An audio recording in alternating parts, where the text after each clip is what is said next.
She's not just a name in the crowd, but a force to reckon with.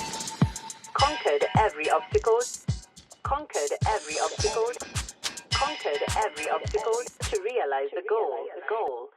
Hi, my name is Maureen Bandari, and I'm the founder and CEO of Bandari Beauty Limited and Luna Medical Spa.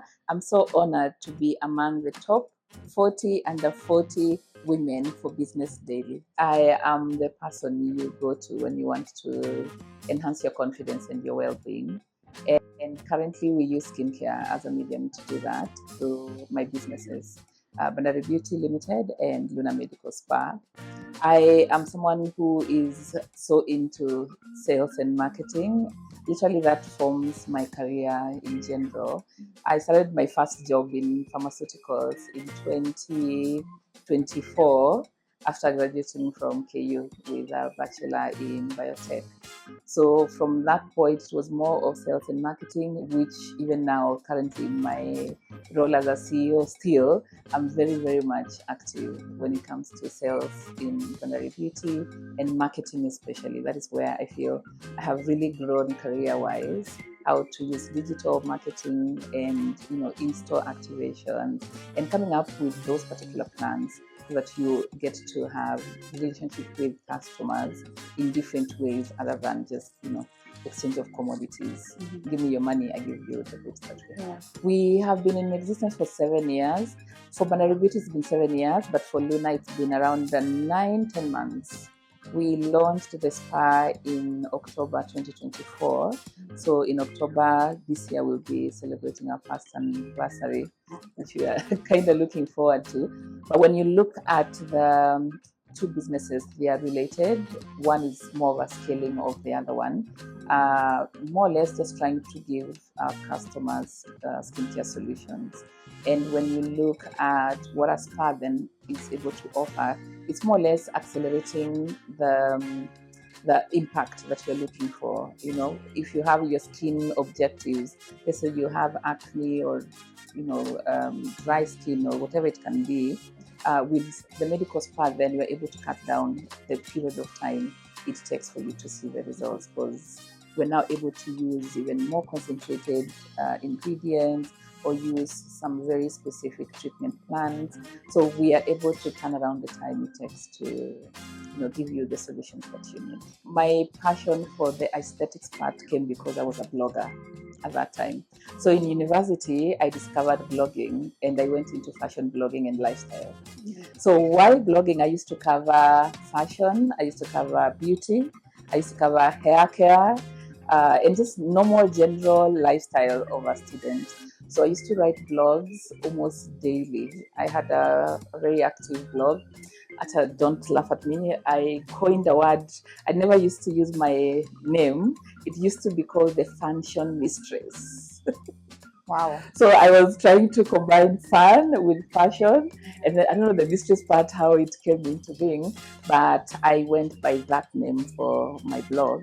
And I encountered a lot of brands at that time because yes, blogging was not paying as of that particular time, but we used to have collaborations with businesses.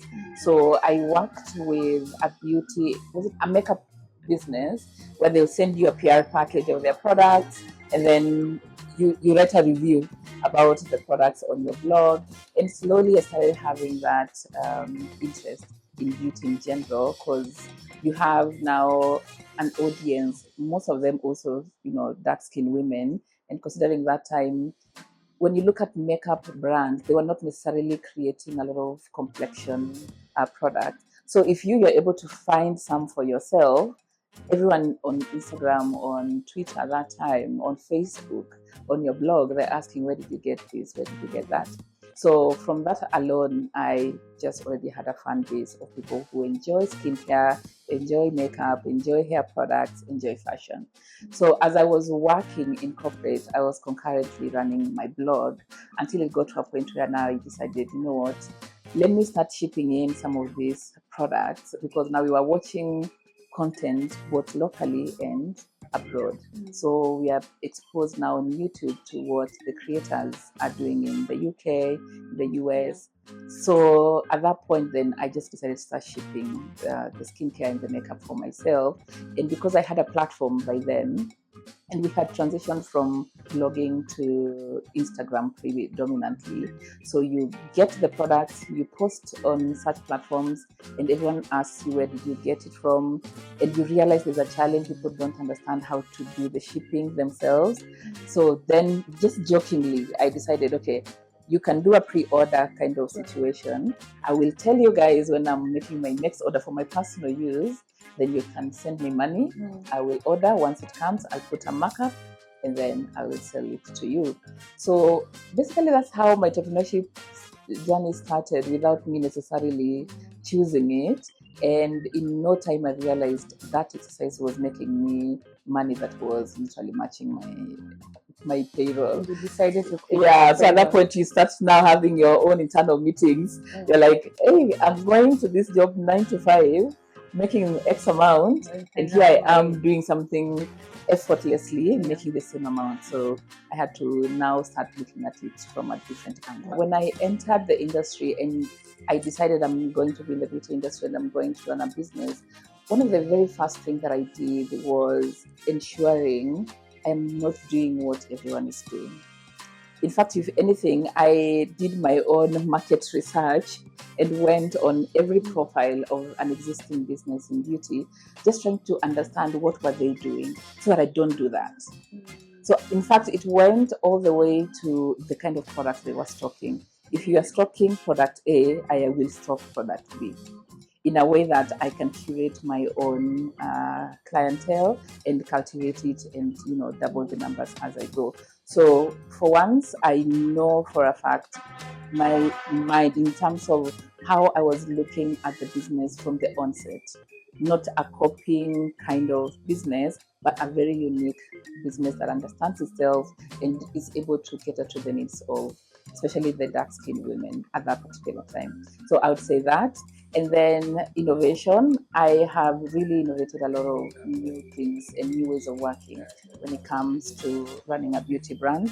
There's so many things that we have introduced in the industry, including, incorporation of AI in our consultations with the skin analysis machine. We were the first business to ever introduce that in the country, which has still helped us to scale our business to date. Personally, I always advocate for people to graduate, go into the job market, and then start a business. Because I also don't think my business would be here had I not worked.